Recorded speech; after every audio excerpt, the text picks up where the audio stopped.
You're at the grocery store when suddenly your child erupts into a screaming, flailing episode on the floor. Every parent in the aisle is watching. Your face is burning with embarrassment because you're trying everything from reasoning to bribing, threatening consequences, but nothing's working. What nobody shares is that there's a huge difference between a meltdown and a tantrum. And unfortunately, you might be using the wrong playbook entirely. And you see, these words aren't just about semantics, but there's a big difference between a behavioral choice and a neurological crisis. The more you can understand that difference, the more you can help your child.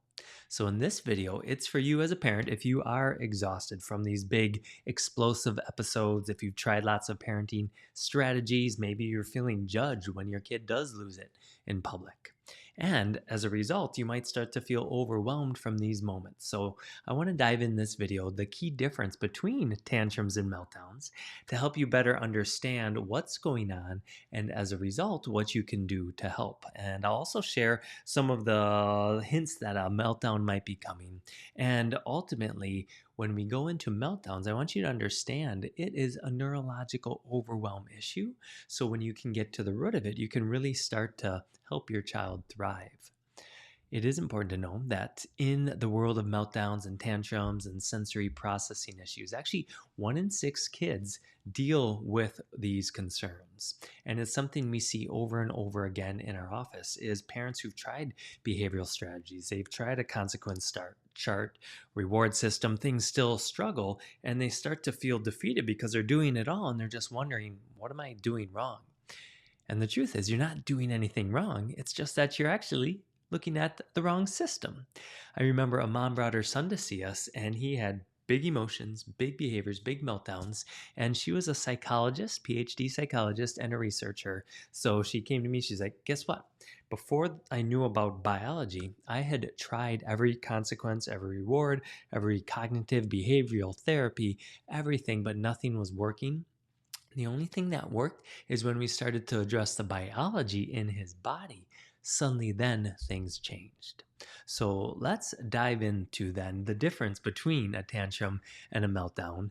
And I've got a PowerPoint here, or a couple slides I'm going to pull up here in a moment. But before we dive into those, I do want you to understand the biggest differences are that tantrums are tactical and they're actually on purpose. You see, when your child's brain is developing, they're starting to learn how to interact with the world. They're seeing, if I throw a tantrum, do I get what I want? And as a result, it's starting to learn how they can get a toy, maybe how they can avoid bedtime, get that snack that they want at the grocery store. On the flip side, meltdowns are actually neurological. It's when there's too much going on in your child's brain. You can think of it like your computer. If you open up too many tabs and you have it doing too much, the system crashes, everything shuts down. So the same goes for your child's brain. That's why meltdowns are a lot of times in the world of sensory processing because our sensory system has to absorb what we're hearing, what we're seeing, what we're feeling as far as touch goes. And if there's sensory overwhelm, that can be an example of causing a meltdown. So let me jump into here. What we see then is how to know the difference has a lot to do with how much stress your child's brain is perceiving. So, one of the keys here, as an example, are looking at the difference between whether your child can recover on their own or not. You see, in the world of a tantrum, a lot of times your child can get back on track. I remember when I was a little kid, my sister was 2 years old and she was walking up these steps in our basement and she fell and she banged her knee and she started crying and she's crying. Suddenly she looks around and she didn't see anyone. She's like, and instantly after not seeing anyone, she like pops out of it and walks up the rest of the stairs fine because I was kind of hidden in the corner. So that's an example where they had the ability to recover on their own.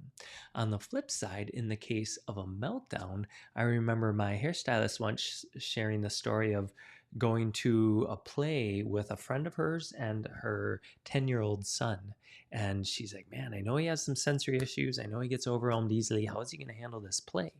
Well, it turns out he did okay during the play, but when they stood up to leave, suddenly he goes into a full blown meltdown. He falls to the floor, he's screaming, he's wailing, and my hairstylist looks at the mom, her friend, and the mom goes, "There's nothing we can do right now. We just have to let him express it." So, in that case, there's nothing a parent can do, as heartbreaking as it is, to get their kiddo out of that situation.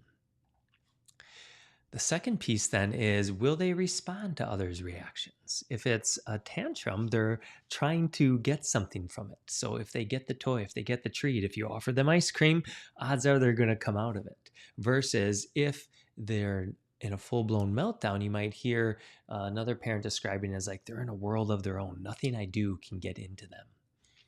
And then the third one, and this is not a hard or fast rule, but meltdowns tend to last a long time. We have parents who are dealing with meltdowns for an hour, hour and a half, 2 hours at times.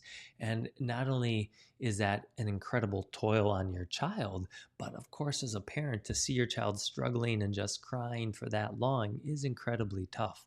And it can be overwhelming because you're like, oh, we do have things to do. I know I want to acknowledge your emotions. I know I want to be with you, but that's a lot to process.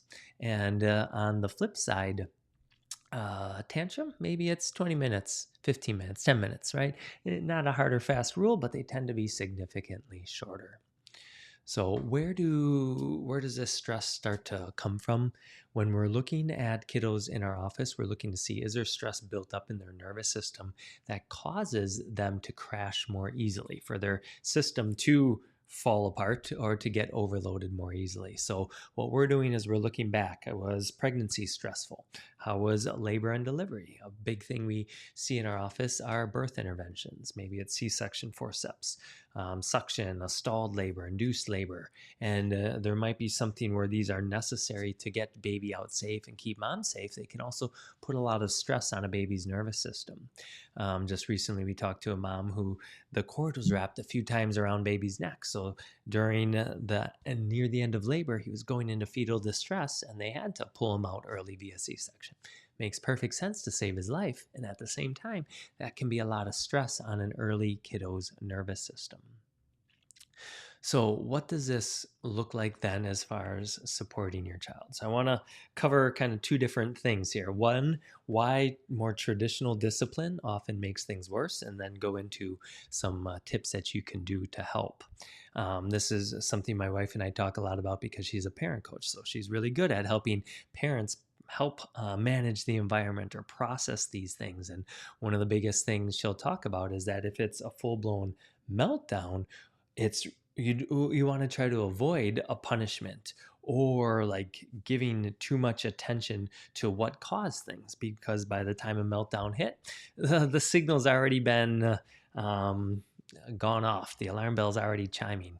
It's kind of like once a smoke alarm goes off, we don't worry about trying to calm everyone down. We're like, well, we have to do something in this moment. So one is, if you find yourself doing traditional parenting strategies and they keep failing, a lot of times it's because they are for traditional behavior issues like tantrums. So they're really good in that category. However, in a meltdown, it's a totally different ballgame because it is your kiddo's nervous system. So, what are some things you can do during a meltdown? Well, number one is to understand, is it a meltdown or not? Look for early warning signs. This often has to do with sensory overwhelm. How are they looking? Are they covering their their eyes or their ears? Are they maybe avoiding eye contact? Are they starting to like fidget or pace or feel nervous? Maybe they say, I need to leave. I don't like this. I like, so you're at a birthday party, or just talk to a mom whose kiddo gets overwhelmed at the end of a music class, right? Their system's building up with this stress, so they're giving you that clue to leave the environment. And number two is, first of all, check yourself before you do want to help your kiddo. Take a deep breath, reset, ask yourself, how am I in this situation? Am I getting frantic? Am I worried about the other parents looking at me? Am I trying to get them out of it, even though I know they won't get out of it? By you taking a breath, by you remaining as calm and grounded as possible, it helps them co-regulate to your nervous system. The next one is because a lot of times meltdowns are related to sensory overwhelm, reduce sensory input as soon as you can. What this might look like is you lower the lights, you talk in a lower voice, you slow your pace, you remove extra people from the space, or maybe you do, if you're able to, like physically carry them into a different room that is quieter, less overwhelming, because the less the nervous system has to process, the more it can get through the meltdown episode. And then afterward, once they've gotten through the peak of releasing this stress, which again, you kind of have to let them go through it, you want to help them re regulate. Some keys to help re regulate are deep pressure. So, bear hugs are very calming for the nervous system. Maybe you give them a drink of water, you give them a crunchy snack, you rock them or give them a rhythmic movement to do. You might find your child really seeks that pressure, that touch, and that movement because all those are very regulating for the nervous system. So that's our goal in our office, is to help you as a parent have your job go easier because you can not only understand your child, but what we find is if there is this deep neurological root, you're trying all the things, but nothing's working. And that's what we want to help problem solve with you. So, what we do in our office is a set of neurological scans that do help us measure for stress in your child's nervous system. And you can find more about these on our website. You can watch some of our other videos. And ultimately, the goal with these scans is to see, is there stress already built up in your child's nervous system? As a result, it's much easier for things to spill and tip over the edge.